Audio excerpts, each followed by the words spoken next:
Bom dia, vamos continuar nossas aulas. A gente acabou de ver a arte grega e para a gente terminar a nossa história da arte antiga com as nossas artes clássicas, a gente tem que passar pela arte romana, né?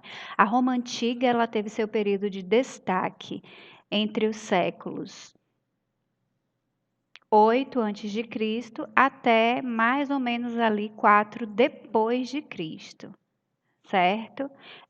Teve muita influência, principalmente arquitetônica, na questão dos etruscos, com a questão mais prática que os etruscos tinham, né, que é a ideia de que a arte deve expressar a realidade, a praticidade dos etruscos, e dos gregos veio a ideia de que a arte tem que expressar um ideal de beleza. Pensem que quando os romanos chegaram na Grécia, foram dominar a Grécia, eles ficaram conhecendo toda aquela arte que os gregos estavam fazendo, né? Aquela beleza encantadora da arte grega. E eles ficaram apaixonados também por aquela beleza. E eles, assim como o grego, quando conheceu a arte egípcia, ela tomou para si, eles tomaram para si a técnica egípcia e dessa técnica extraíram o início do que a gente chama de arte grega e depois evoluíram muito, muito e muito, como a gente acabou de ver nas últimas aulas. O romano, Roma, quando chega na Grécia, eles se deparam com aquela magia toda da arte grega. Então, eles também vão fazer a mesma coisa.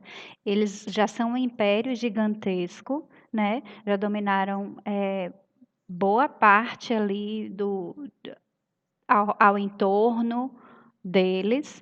E eles vão fazer com que essa arte grega, eles vão pegar a técnica da arte grega e vão desenvolvê-la também, só que para os seus próprios fins. E qual seria o fim? Qual seria o maior propósito do Império Romano? Mostrar o seu poder. Afinal de contas, eles são um povo que que estão dominando, é um povo que está dominando, que quer dominar aquele mundo inteiro. Então, ele vai usar a arte para dominar, para amedrontar. A gente vai chegar lá direitinho. Aqui, gente, onde estavam os etruscos, vejam que o povo etrusco ele estava só aqui nessa partezinha da Itália, né? E a grande influência dentro da arquitetura romana dos etruscos para os romanos foi esse arco aqui, ó. Essa questão desse arco redondo que os romanos encontraram lá nas vilas etruscas, né, nas cidades etruscas, a questão dessa praticidade deles, esses muros, esses portões arredondados, o que é que o romano percebeu? O romano ele é muito bom em engenharia. E quando Roma chega aqui nesse povo etrusco e ele vê esse arco, ele percebe que o peso não vai ficar igual em se falando de engenharia. Se eu tenho alguma coisa reta, fica mais fácil de quebrar se eu tiver muito peso em cima e cair. Se eu tenho algo arredondado, o peso que vem daqui para cima, ele vai se deslocar para as laterais. Então, o romano, percebendo isso, ele vai conseguir fazer com que suas arquiteturas sejam enormes por dentro. Eles conseguem fazer grandes vãos abertos, coisas que o grego ainda não tinha conseguido. Lembram que eu mostrei na última aula os templos gregos, né? Lá dentro era cheio de colunas porque a parte de cima era toda reta e aquele peso desmoronava se não tivesse coluna de 4 em 4 metros. Quando o romano percebe isso, ele consegue abrir grandes vãos, certo? A gente vai começar falando da escultura, né?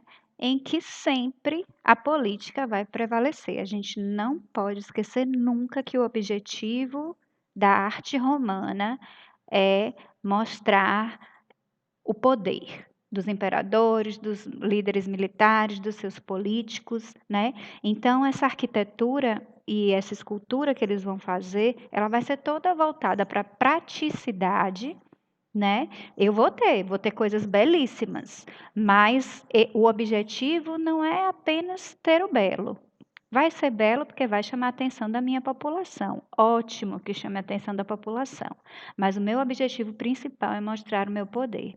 Aqui a gente tem o Augusto de Prima Porta, né, ele está aqui vestido, né, um imperador, lá com a sua roupa de imperador, com o dedo em riste, né, mostrando o seu poder.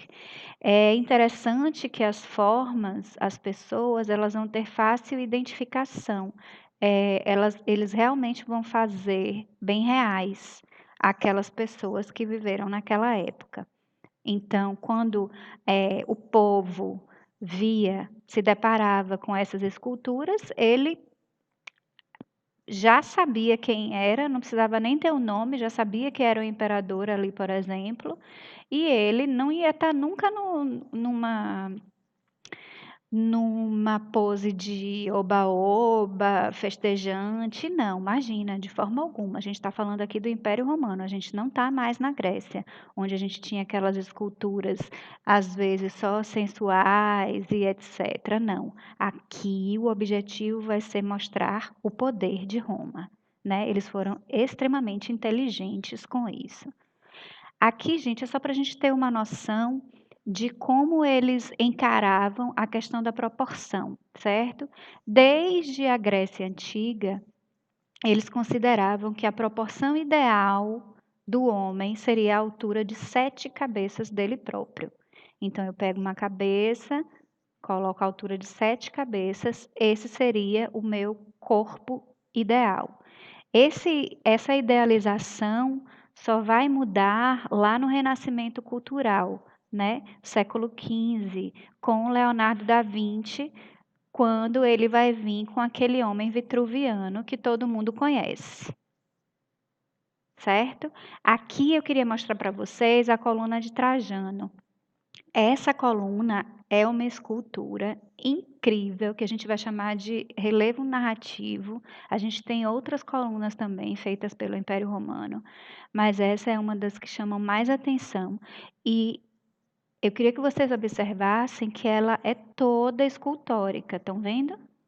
Ao entorno dela inteira vai se contando a luta do Império Romano sobre os exércitos da Dácia, né. Então ele vai contando desde o início como é que fizeram quem é que ia participar dessa luta, as inscrições, as filas, como é que foram os acampamentos, como é que foi a chegada ali pela região da Dácia, como é que foi a primeira batalha, a segunda batalha, como os exércitos se comportavam, como que eles dominaram a Dácia, como foi a chacina, como foi a bizarrice toda, até a conquista que fica lá em cima. E aí eles fazem essa escultura gigantesca, que nesse caso é uma coluna, e simplesmente colocam lá no meio da cidade que foi dominada.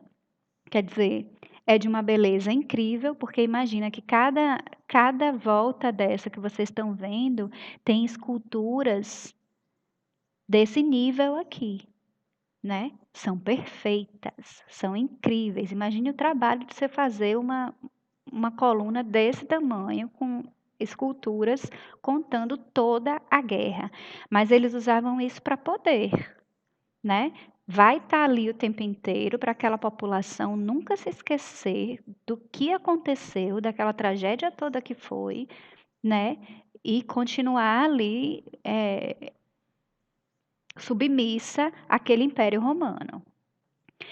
Dentro da arquitetura, na era romana, eu vou ter muitas inovações. Eles eram extremamente incríveis na questão da engenharia e da arquitetura, certo? Eles conseguiram, nessa época, cobrir grandes espaços sem as colunas, né? Sem os suportes internos, que era aquilo que eu estava falando dos templos gregos, né?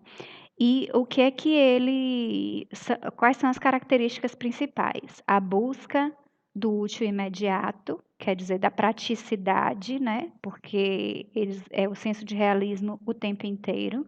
A grandeza material, para mostrar que tem força, né? Então, eu sempre vou fazer coisas, estruturas extremamente grandiosas para mostrar que eu tenho poder e extremamente originais.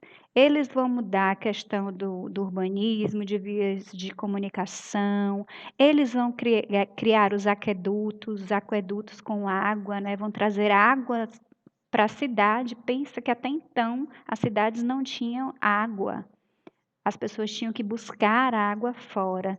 Né? Anfiteatros, eles vão conseguir modificar. Lembrem do Coliseu, a gente vai ver logo mais. Aqui só para a gente entender como que eles conseguiram ampliar os espaços sem precisar de colunas, né? Pensem nessa abóbada, quero que vocês pensem nessa daqui, essa abóbada de berço, certo? Que é uma construção em arco. Lembra lá do portão dos etruscos, né? Foi onde eles se inspiraram. O que que vai acontecer aqui? Todo o peso que tem aqui em cima, ao invés de cair aqui só para o meio, se isso aqui fosse reto, ele vai cair para as laterais. O peso vem para as laterais. Então, o peso vai vir para as paredes, vai vir para as colunas. Isso vai fazer com que eu consiga afastar mais uma coluna da outra, certo?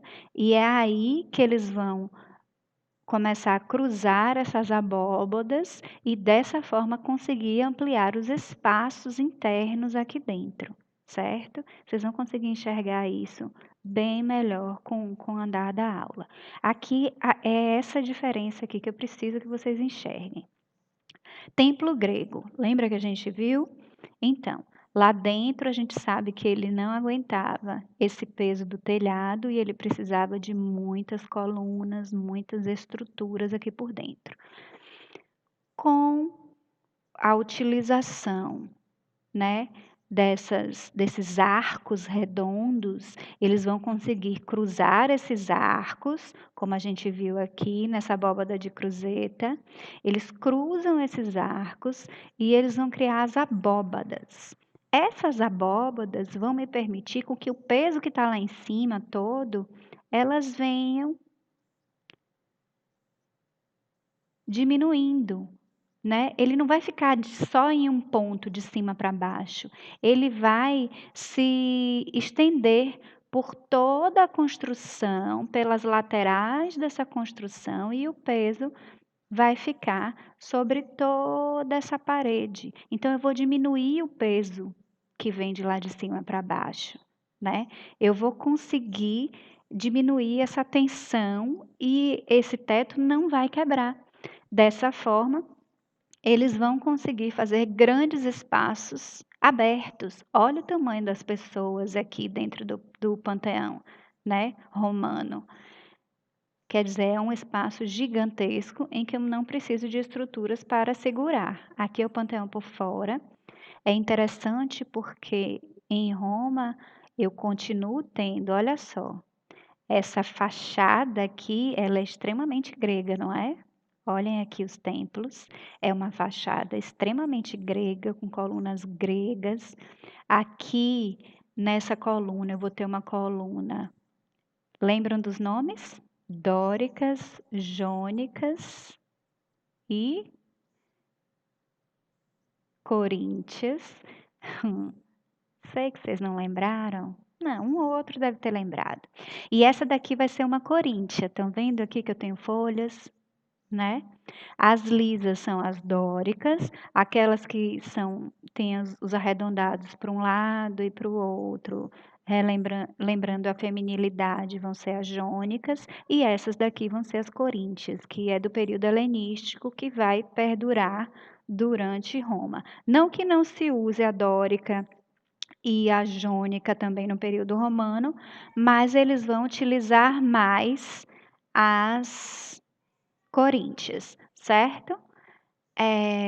Então eu vou ter aqui uma frente extremamente grega, mas aqui, já estão vendo? o tamanho da abóbada gigantesca, que já é característica extremamente romana, certo? Os aquedutos é outra coisa fantástica. Pensem que eu não tinha água, né, encanamento, nada dentro das minhas cidades. Imagine Roma, uma cidade com, sei lá, em média 1 milhão de habitantes, e que não tinha água. Eu gostaria que vocês imaginassem agora, sei lá, fechem os olhos, imaginem uma cidade com 1 milhão de habitantes em que eu não tinha água. Isso quer dizer que as pessoas não se banhavam. Isso quer dizer que eu não tinha banheiro. As pessoas faziam suas necessidades, o número 1, o número 2, estava tudo ali, ficava nos baldinhos. Em algum momento do dia ou da semana, eles levavam aquilo para algum lugar.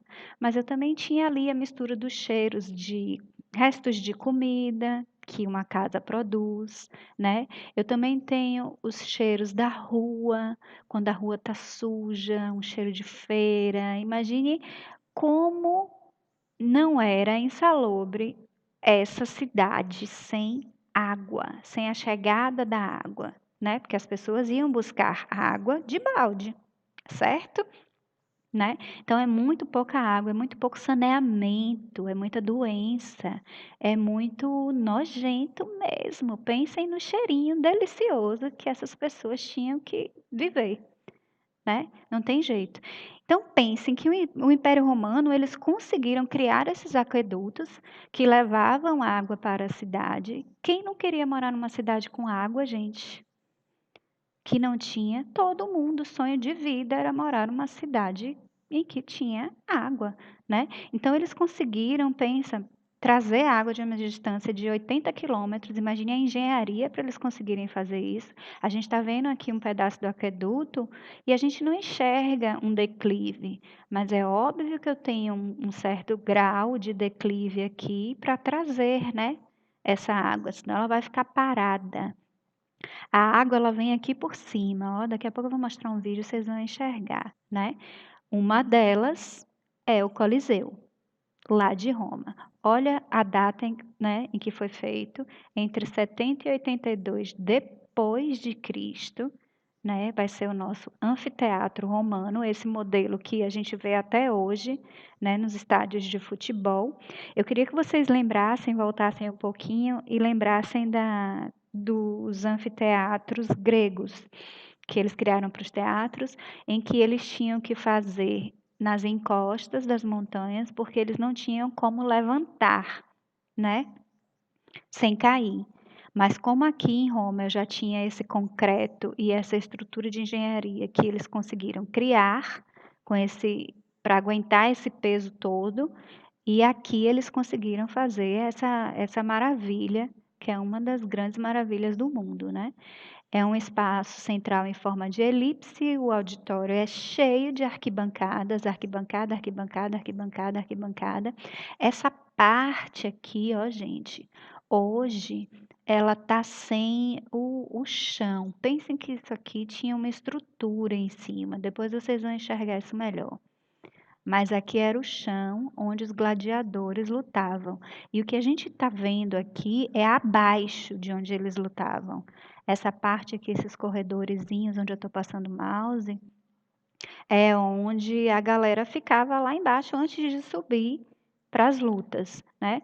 Era um espaço de lutas, era uma coisa bem sanguinolenta. Lembrem da política do pão e vinho, foi criada nessa época, né? A gente sabe para quê. É uma questão política, enquanto o povo está aqui se divertindo, querendo as coisas boas, que para eles na época era a sanguinolência, afinal de contas era um povo conquistador, né? Eles